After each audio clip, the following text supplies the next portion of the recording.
Just by way of introduction, I'm not a historian by trade. I'm a clinical psychologist. I used to work at the Corrigan Mental Health Center over in Fall River, okay? And Somerset was part of my territory, and I don't know if anybody remembers me from that time, but I've known a number of people from over here, and it's really a pleasure to come back and meet up with some of the people from Somerset that I didn't get a chance to know. But now that John has introduced me to your excellent museum in there, I want to add that to this whole project so that everybody will know more about it and know more about the history here, because the history here is also the history of Sowams. And as the screen says, Warren is Sowams. How many people have driven through downtown Warren and looked up over the door of Town Hall? Oh, good. And what you'll see up there is a plaque above the door. Okay, that was in 1888 they put that up. And it says Sowams 1621. And it has a profile of what's supposed to be the Massasoit Usamequin. Unfortunately, they have them in a Western headdress, but hey, they were trying, you know. So the question I had when I retired 5 years ago is, what is Sowams? Why is it on Town Hall? And what's going on here? Well, it wasn't long after I started asking those questions that the Massasoit Usamequin was reburied behind my house in Burrs Hill Park. Anybody been to Burrs Hill Park? It's the town beach in Warren. Okay, if you drive by there, the park's right next to it. And now there's a marker there that I put there explaining that this was an ancient royal burial ground for the Pokanoket tribe, not the Wampanoags, the Pokanoket tribe, because Usamequin led the Pokanokets at the time that the Pilgrims arrived in 1620. We all know about the Pilgrims, right? And when they showed up in 1620, things were not very good. Half of them died over that winter. I don't know what possessed them to stay here. If I were them, I would have headed back to England. Things were not going well. But by that spring, Usamequin, who was the Massasoit, that means great chief, decided to go pay them a visit. He had an idea in mind because he had lost thousands of his warriors 4 years before in a great plague. 80 to 90%. Yeah, 80 to 90%. I mean, entire villages, including Patuxet, which is where Plymouth was, there was no one alive. In fact, no one alive to bury the dead, so they were just bones on the ground. Of course, the English arrive and they say, oh, this is a sign from God. He's prepared the way.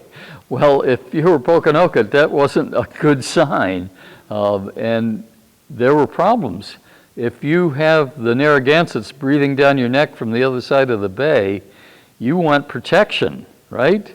And if your warriors are dead, you're in a lot of trouble. They get the plague like they did over. That's right. The plague really didn't affect people this far down. So the Narragansetts were not touched. And most of the people in Sowams. Sowams is the settlement in Warren, Barrington, Bristol that Usamequin lived in and that the tribe had occupied for thousands of years. Now, with the English arriving, he knew he had an advantage if he could make a treaty with them, because they had something the Narragansetts didn't have, guns. Okay? And he knew that if he could make an alliance with the English, that would counteract his lack of warriors. And that's what he did. In March 22nd, 1621, and that's the date, 1621, over Town Hall, he struck an agreement with the governor, Governor Carver at Plymouth, And basically the agreement was quite simple. It was 6 points, but it said, we won't harm you, you won't harm us. We'll come to your aid if somebody's threatening you. You'll come to our aid if somebody's threatening us. And if there's a problem with one of our people, we'll take care of it. And if there's a problem with one of you, you'll take care of it. Great 6-point agreement, okay? Held for 50 years.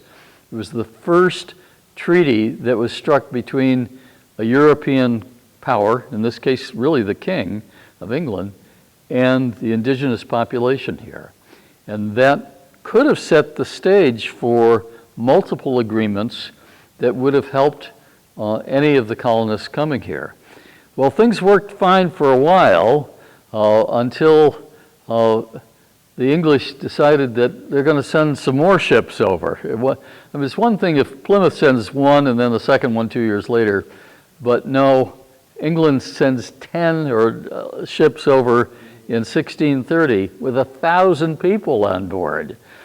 And they move in, not into the Plymouth area, but north in what's today Boston, where the Massachusetts tribe had been wiped out with the same plague, and began taking land there and setting up farms and setting up their own government, which was basically really an arm of the English government, okay? We think if it was America, it wasn't America, it was England. That's why they would call it New England. So they operated in the Boston area for years with increasing population. More and more English people were having children, and if you have children, you need to give your children land, right? You don't give them your land, you don't take your land and divide it up, you get new land. So there was a real struggle for that 50-year period of time with English people looking for more and more land that they could occupy. And there were various deeds and treaties and one thing or another. Many people have pointed out that the two sides probably really didn't understand one another. Remember, the people who lived here, the Poconokeets, didn't regard land as something that you could own. No one owned land. God owns land. You get to use it and take care of it. Well, the English point of view was, no, you own it, you put a fence around it, and nobody else can go there. That's not the way the people who had lived here for 10,000 years were operating. So there were differences, there were problems.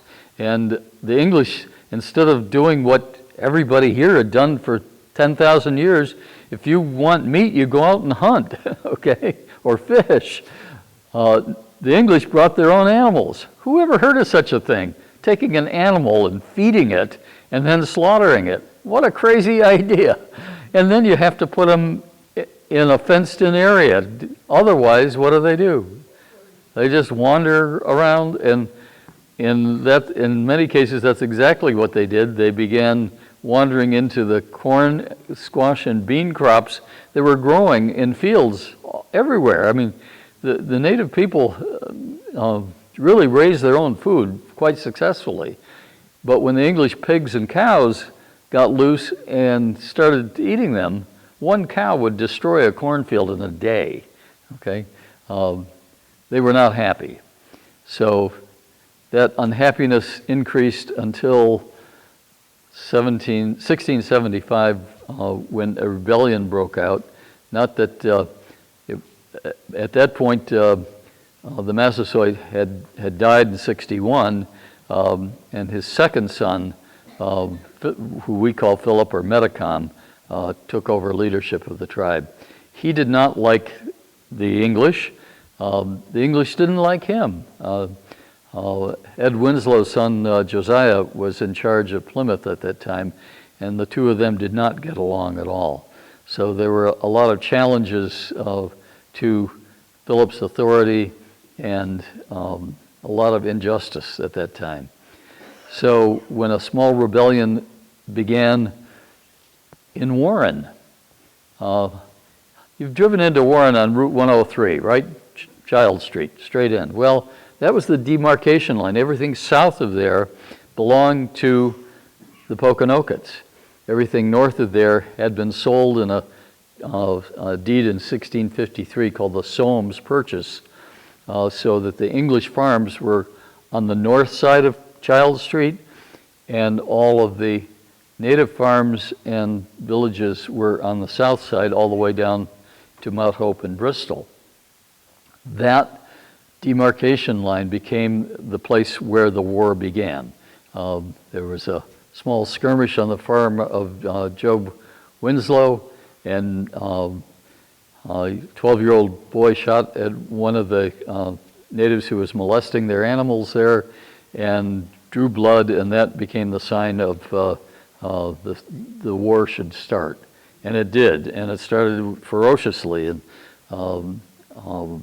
it wasn't long before the troops were assembled from Taunton and then Boston over at the Miles Garrison in Swansea, and then tried to chase Philip down into Bristol at Mount Hope. And he, of course, knew that they were coming.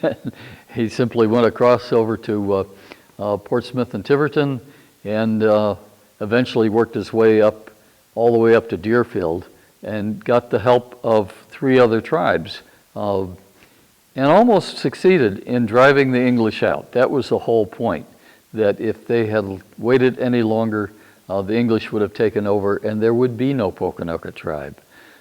But by the alliance, they were able to hold them off and really send many of the English people back to Boston, some down to Newport, and some back to England. So it looked like it was going to work. But then in the spring, they began running out of food and ammunition.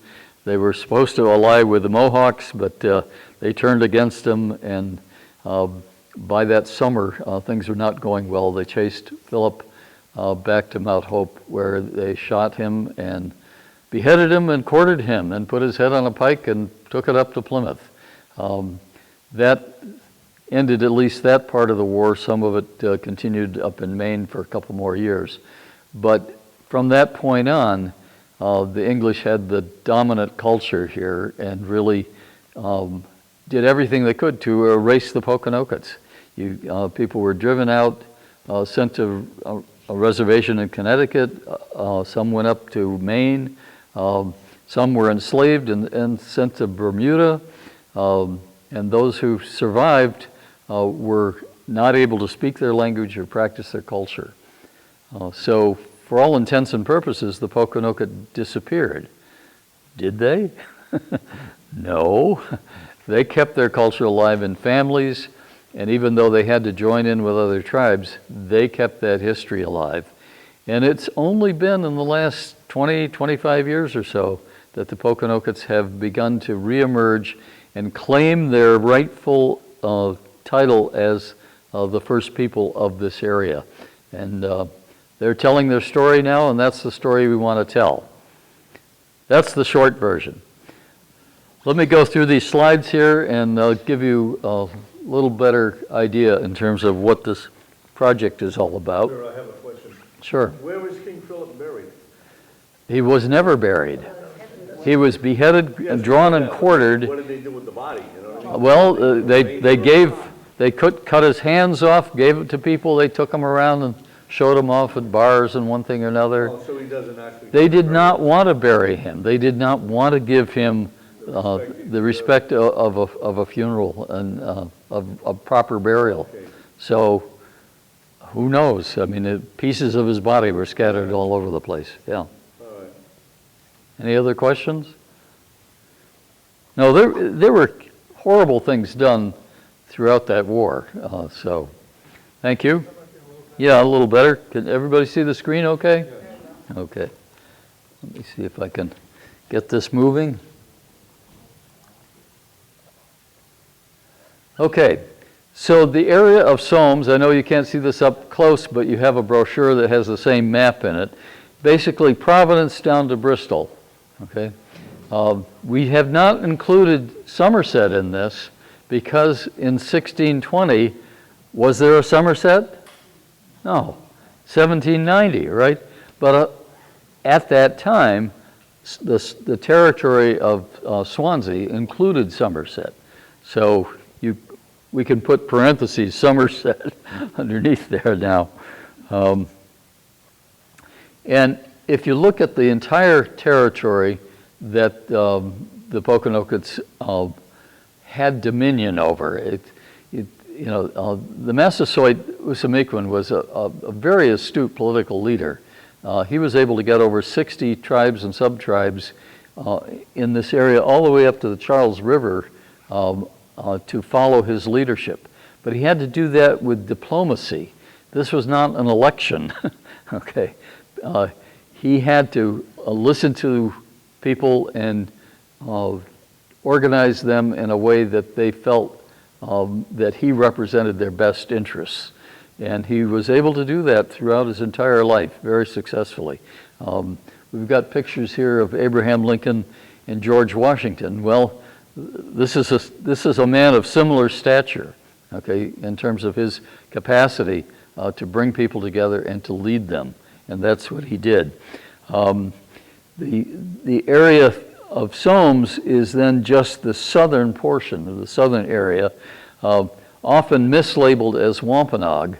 I can go into a much more lengthy explanation. Wampanoag, that word did not exist at the time the Massasoit was alive, okay? He never heard that word.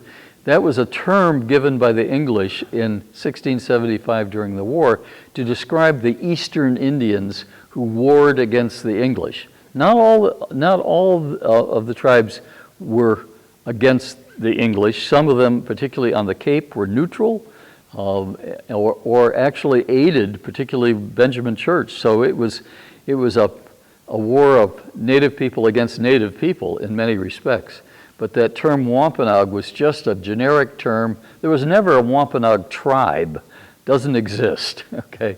There was a Wampanoag Federation that started in 1928, okay, as a way of governing a whole collection of people, including some Poconokeets who moved into that area, but people from Massachusetts, Nipmuc, Nauset, other tribes were assembled in Mashpee, and that became what is today the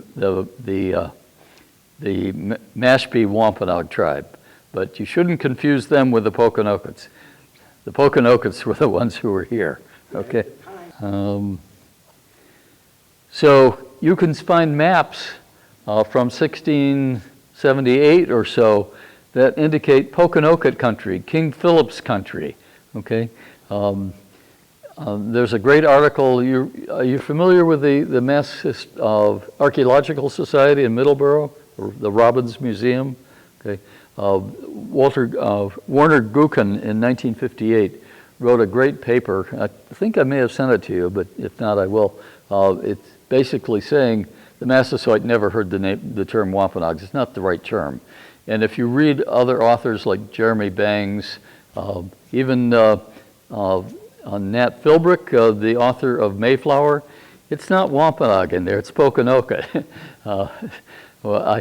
We took him to lunch with the Sagamore of the Poconoket tribe, and he said, I got in real trouble for not using Wampanoag because the Wampanoag people didn't like that, but I did my research, it's Poconoket. And he said, so he finally got the story from the Sagamore that was the right thing to do, and he said, oh, I'm so relieved. So this is a more accurate depiction of the tribes here. You have the Poconoket in this area, the Pocasset. You familiar with the Pocasset tribe? Yeah. Tiverton, mostly around there, all the way down. It wouldn't include Little Compton because the Sakonets were down there, but they have disappeared. There are no Sakonets anymore. And the Namasket tribe, anybody know them? They're still alive and well, and Chief is actually quite friendly with the Poconokets and tells the story. This is the right map in terms of where the tribes were at the time. And that map was done by Lisa Brooks, who's written a terrific book called Our Beloved Kin. So if you want to read something from the native point of view about what happened in the King Philip War, read Lisa Brooks' story. It's a whole different perspective.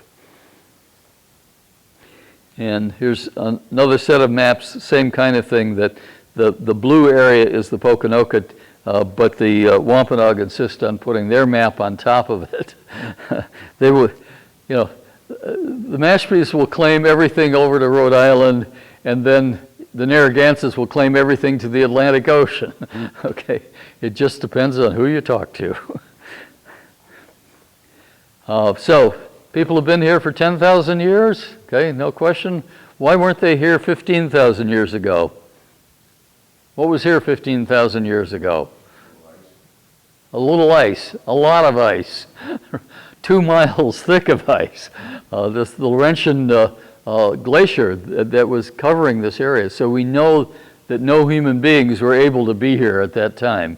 And there's no evidence that they were here prior to the glacier. So when that glacier began to retreat and open up the land, and then the caribou and other animals moved along the shore, people followed. They followed the food. There's archaeological evidence of people being here more than 8,000 years ago. But figure, give it a couple thousand years after the glacier to recede and the plants and animals to grow, that 12,000 years is a good estimate in terms of how long people have been here. And things were reasonably peaceful and quiet. Not that there weren't some conflicts from time to time, but people got along well and lived a good life here. There were over 100,000 people living here prior to 1620 who had been here for generations, okay? And as far as we know, never suffered from a mass famine or die-off. I mean, there's no archaeological evidence that people suffered from any diseases or major problems. They lived off the land and did so very successfully. Then the story changes. Some people from Europe decide, we'll get in a boat and we'll come over here, and first we'll look for fish, and then because England was denuded of trees, we'll cut lumber here and load it on ships and take it back. Okay, and guess what was running around in the forest here? Great little furry animals. Okay, and what do you do with fur like beaver fur? What do you want to make out of that? Coats, hats. Yeah, beaver hats. You know the pilgrim hat. Wonderful hat, very warm, water repellent, made out of beaver. And that became all the rage in Europe. So there was a huge market for beaver. And not long after the Pilgrims arrived in 1620, they set up a trading post in Maine, what's today Maine. It was Massachusetts Bay Colony then, but in order to trade with native people who trapped and brought fur down to the coast. And we're very happy to trade for what did the Europeans have that people who were living here wanted? Well, yeah, unfortunately, alcohol was part of it, but the most important parts were what? 2 things. You know? Salt? No, actually, native people had salt here.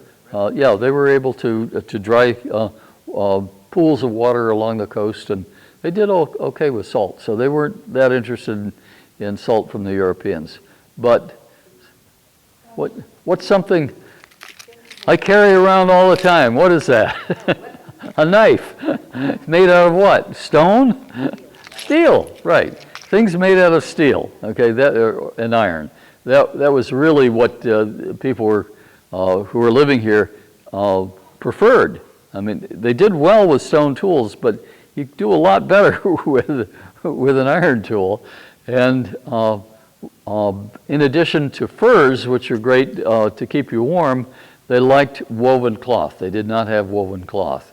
So the Europeans were able to bring large amounts of woven cloth and all kinds of tools and instruments and keys and combs and knives and kettles and you name it, and trade. And it was a great deal. Everybody benefited out of that. So for that 50-year period after the Pilgrims arrived in Plymouth, people were getting along well. benefiting from the exchange and largely respecting each other until the land grab began, and that's where the problems began. We've already talked about the Great Dying in 1616, 1619, and the fact that the Pilgrims were also in terrible shape. People would live to a ripe old age then, both indigenous people and Europeans, if they didn't suffer from accident and injury or infectious disease. If you could avoid those two things, you're likely to live to 80 or 90.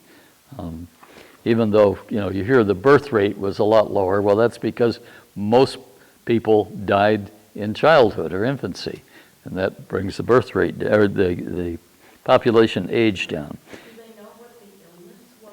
Well, there's a lot of speculation, but the answer is no. We do not know. There's no certain evidence. The latest theory is that it was something like leprospirosis, which is a highly infectious disease, and people die very quickly. It was first thought it was smallpox, but the descriptions don't fit that. It could have been measles, which is something we don't think of as a death illness, but if you have no immunity and you're an adult and you get measles, you're in tough shape. But we don't know, and it could have been several diseases. So Roger will recognize these pictures. Council Oak, in fact, there's Roger and Donna in the picture.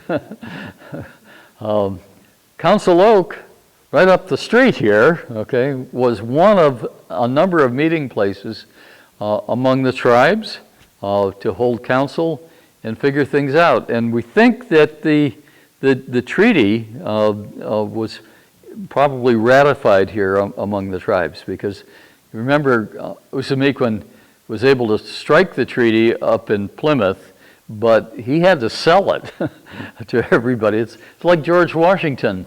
We won the Revolutionary War, but after the war, the states didn't want to join up or do anything together. He had to spend another 5 years going around from town to town, state to state, to convince them to become part of the United States. Okay, well, that's the same kind of thing that Usamequin had to do. He had to convince his people to accept this treaty with the English and that there would be benefits for them. And there were people right over here in what was called Mattapoisett, but is now Swansea, Corbitant, who was the chief there. He didn't go along with it at first. They didn't. So there was dissension among some of the tribes. And that was what Usamequin had to contend with.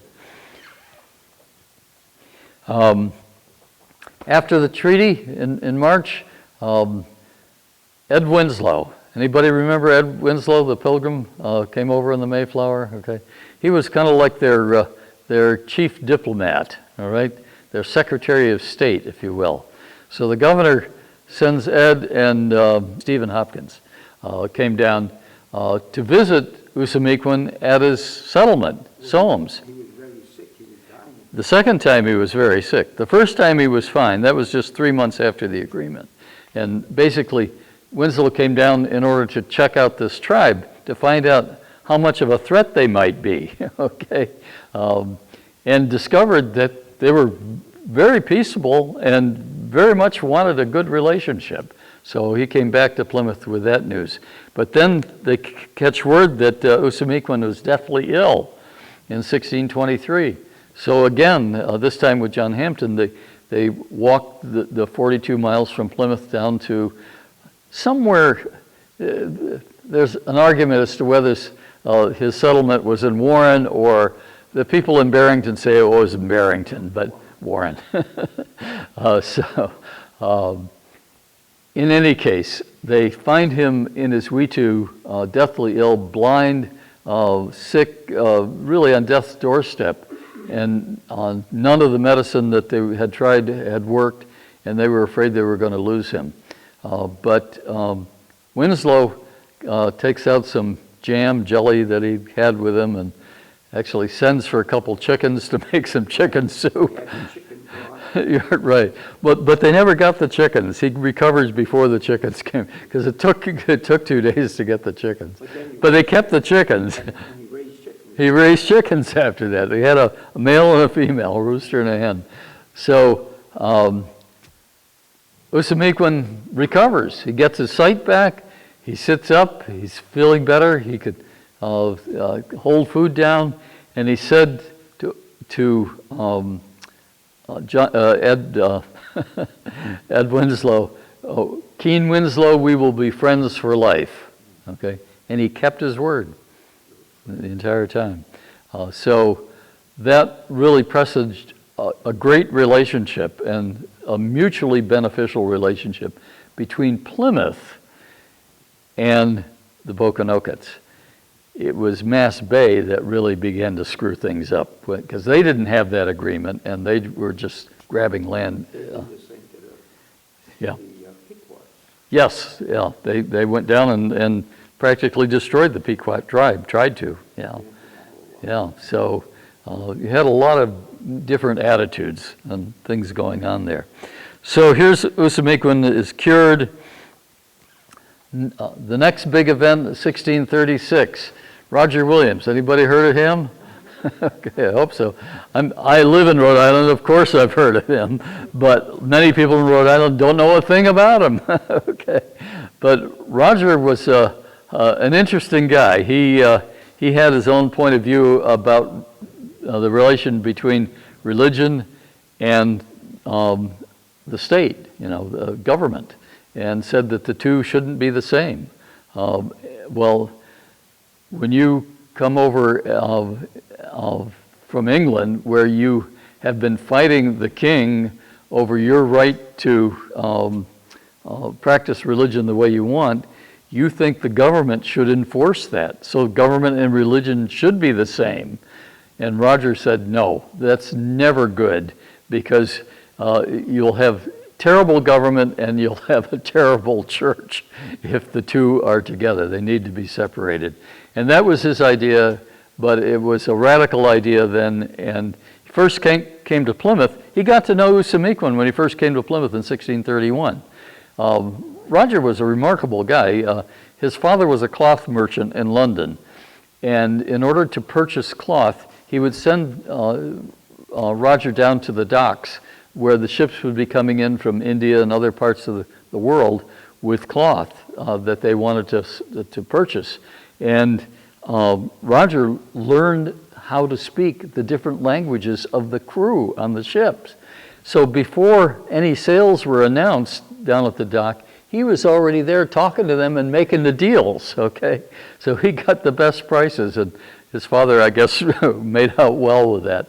But that illustrates his facility with learning language. He could pick up any language, including Algonquin, the language of the Massasoit, and got to know him and became friends when they were in Plymouth for 2 years. He then gets kicked out of Plymouth, goes up to Salem. Same thing happens there. They kick him out in January of 1636. We're sending troops to take you back on a ship to England.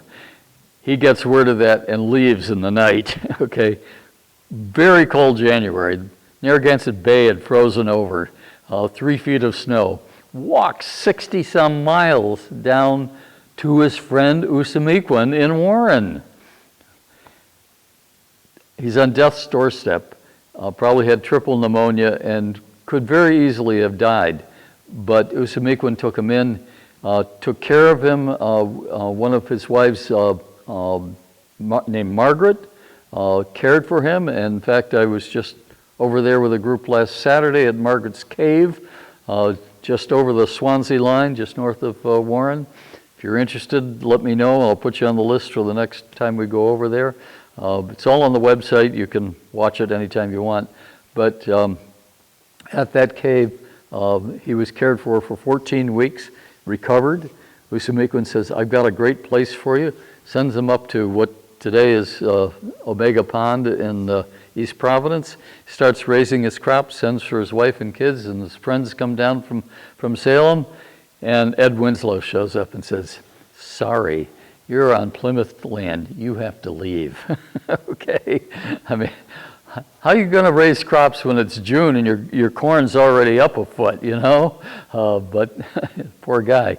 So he goes across the river, is greeted by Canonicus, the chief there, and you know, if you're in Providence sometime, look at the seal of the city of Providence on the door of all the town vehicles. It'll say, "What cheer, Netop?" Anybody know what that means? It's an English greeting. What cheer? Hi. Netop is an Algonquin word meaning friend. So, hi, friend. And that's the motto of the city of Providence. But that set the tone for Roger to establish what is today the city of Providence. There's a long story in terms of what happened and his relationship, but I'm sure you've heard many things about the fact that Roger respected the native people and said, we're not just taking land, we negotiate an agreement. And yes, you hear stories like he bought all of Providence for 35 pounds sterling, and you think, well, that's not a fair deal.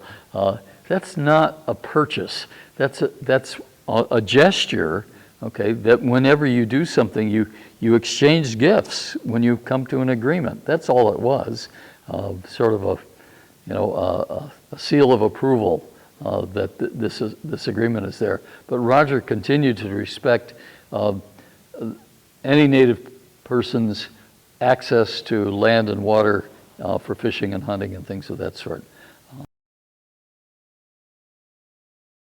Okay, here's a picture of Margaret's Cave. Not much of a cave, it's more of a lean-to shelter kind of thing. But we have pretty good evidence that that's where Roger had stayed. So we had the Swansea Purchase of 1653, okay, which I think included this area, as far as I can tell, right? Yeah, Somerset was on. Yeah, right, but all the way to the Taunton River. It's from the Providence River to the Taunton River. That was that purchase in 1653. Then the town of Swansea was incorporated in 1677, okay? That was just 2 years after King Philip War, okay? And then the Shawmut purchase of 1670, of March of that year, 1677, was the territory that's now Somerset. Do I have that right? Yeah, that's basically the village, this area. Yeah, right. You can understand why the war broke out when you look at all the settlements that were around here. You had Providence settlements up in the Miles Garrison, up at Knockham Hill, English settlements over in Swansea, Mattapoisett, some on Tuisset, and of course down here in Wickford and where Smith's Castle is, and then Newport. So this is the Somerset Neck is where Bristol is. That peninsula was, though it was reserved for the Pokanokets, they were surrounded by English settlements at the time. So you understand why they felt if we wait any longer, we're going to be wiped out. There's just too many English people around here. And I could spend 2 hours talking about the war. We're not going to do that. But it was an awful war. And you know about Wiedemo who allied with Philip. In fact, she was married to Wamsutta, Philip's older brother, who was poisoned by the English. She joined in the rebellion, but just before the close of the war, ended up drowning in the river right over there, right? Yeah, right. We don't know exactly where. Is anybody? I don't think anybody's. You got a spot? At Brighton Point. Okay, which is a wide part of the river, so you can understand why. They said she tried swimming where it's now. Yeah. and then was carried down by the tide, yeah. Well, how many of you have swum across the Taunton River lately? I wouldn't try it. Right, yeah. And even though she was on a raft, I guess it came apart and one thing or another, so. And then, same treatment, head was cut off, put on a pike up in Taunton, you know. Well, you have to understand, you know, we think of this kind of brutal treatment of people at the time, but you have to remember where they came from. They came from England. Roger Williams grows up in Smithfield, just outside of the city of London there, where they're slaughtering people. As a kid, he's smelling the smoke from burning human flesh from people who were burned at the stake 100 yards from his house. I mean, that's the kind of treatment people were subjecting people to. I mean, you can read about all the, you know, hot coals on their tongue and eviscerating them and taking their guts out and, you know, burning them while they're alive and, you know, all this stuff. I mean, it's like, who are these people? I would call them savages, right? They were the savages, and then they come over here and have the audacity to call the native people savages. Ridiculous, okay? You can still see some remnants of the war. I don't know if you've been to the Miles Garrison marker in Swansea. Just over, anybody know the Bungtown Bridge? Route 6, turn off on the Old Providence Road, cross the bridge there, and you'll find this marker.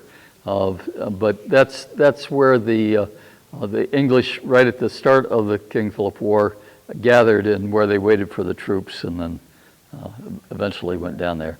We've got to do a better job of marking this. It's just, you know, this was in 1904 they put that up, and so traditional markers then, you get a big boulder, you put a brass plaque on it, you list the people who died there, and you don't tell anybody anything. You know? Hello? Right, well, you're supposed to know it, I guess. You know, so we're going to put a good interpretive sign there. And there's a marker where Philip was slain at anybody been to Mount Hope Farm in Bristol?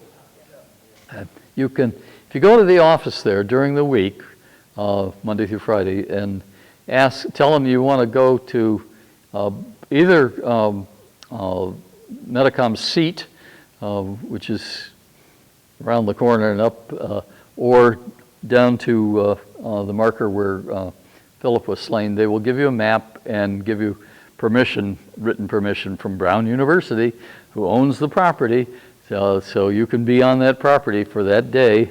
You know, they'll let you go there. But those places, who should own that property? That's right.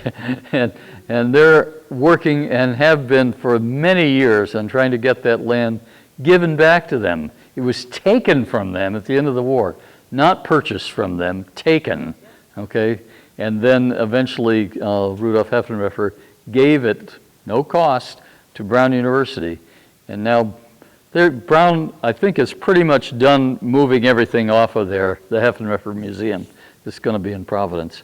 So they should give it back. I mean, come on. That's where we're having our meetings. Pardon me? We're having our meetings there now. Yeah, at Mount Hope, right. Few other places, and I'll shut up and answer questions, but if you're on Market Street in Swansea, you know, on the way to Warren, you go by Johnson's Market, okay? Look to your right as you just pass Johnson's Market going south there, and you will see this large rock outcropping there. It's flat on the top. That was the known as the national grinding stone, where native women would grind corn by rolling a large rock down a groove, and you could still see the groove if you climb up there on the rock. We're going to get that one marked. And then across the road from that is this, what archaeologists will tell you is nothing but a glacial erratic, right? Just a large boulder carried down by the glaciers. I have no problem with that. However, how does a large rock like that get positioned on top of a granite outcropping right at the top of Sacham's Knoll with stones placed underneath it to keep it from rolling. Do glaciers do that? I don't think so. I think people do that, and I strongly suspect that that was a ceremonial rock that was placed there because it's on sacred ground, and it was on a high rise. If you want to find out where Native people spent their time, look at any hilltop, okay? Look at any large stone, okay? Those had ceremonial significance. And in many cases, they would make sculptures in what is today the woods, but then was open land, of things like snakes or whales or you name it, right? So there's a lot, and Roger can tell you all about all that. This is Abrams Rock. If you want to go visit that next Sunday at 10 o'clock, there's a flyer about that behind Swansea Town Hall. Here's Mount Hope and Metacom's seat, large, a very important sacred place. And then over on Newtoconnicut Hill. Anybody know Providence? I never heard of Newtoconnicut Hill. It's the western boundary of the city of Providence. It's 300 feet high. Yeah, and there's a park up there. And you can walk on trails all over the place, okay? So it was also a place where 4 tribes would meet. And you had the Massachusetts, the Nipmuc, the Narragansett, and the Pokanoket, who would hold council there. And there's a place with the rocks there, up there. Did you know that? Yeah, see, you have to just kind of poke around and ask a lot of people, and eventually you find out all this stuff. Well, here we are, right there in that room. It was a great discovery, and thanks to John, I got to learn a lot about what you have here. A fabulous collection here, okay? And we need to do some work together to find out how to make more people aware of what's here and maybe kind of buff things up a little bit. But that could be part of a Sowams heritage area. That's what happens when you have heritage areas. You get connected with the National Park System, we get funding, and we get to tell the story to a lot of people. So, like this museum, anybody been to the Carpenter Museum in Rehoboth? 2 people, yeah, that's about it, right? It's a great museum, right? But nobody goes there. Why? Nobody knows anything about it, okay? Nobody knows how to get there. If you go into Rehoboth, you're going to get lost, right? Unless you have GPS, thank God. But that's an example. These are museums that people need to know about, that have superb collections. And yet, because you're not a national park, nobody has any idea you're here. We want to put you on the map, okay? We want people in California and England and India to learn about what's here, what happened here. There's people who are fascinated by this history, but don't know how to access it. And it's right under our noses, right here, right? So we will work on that. You recognize a few people here. This picture is getting old now. It's going back about 5 years. But this is the Pokanoket Tribal Council. There's Roger at the Council Oak there, the one that we lost in Somerset. And then Harry and Lee, who are just extraordinary in terms of and they're in their 80s. And they come to all of the ceremonies and perform so people. Our chiefs have. Pardon me? Yeah, and and then here's the Sagamore up at Mount Hope. So the Pokanoket people have not disappeared. That's a King Philip seat. It is, yeah. Sitting at the seat. Yes, he's sitting in the seat up there. The Pokanokets have not disappeared. They're alive and well, and we want to help them tell their story. Okay, so that's what this project is all about, and that's all I have to say at the moment, unless you have questions. Okay.